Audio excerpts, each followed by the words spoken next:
Hey everyone, welcome back to Guide with Samuel. Today I'll show you how to restart Devil May Cry 5 quickly and easily. Let's jump right in.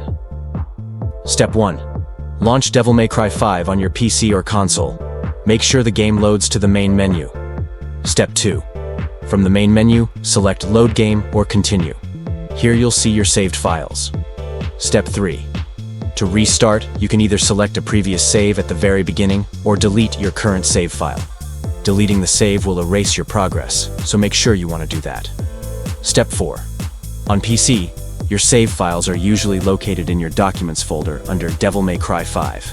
You can manually delete the save files there if you want a complete fresh start. Step 5. On consoles like PS4, PS5, or Xbox, go to the System Settings, then Storage, and find your game saves to delete the relevant files. Step 6. After deleting or selecting the earliest save, load the game. You'll now start the game from the beginning. And that's it. Restarting DMC5 is simple if you follow these steps. If this helped you out, please like this video and subscribe to Guide with Samuel for more easy gaming tutorials. Thanks for watching, and see you in the next video.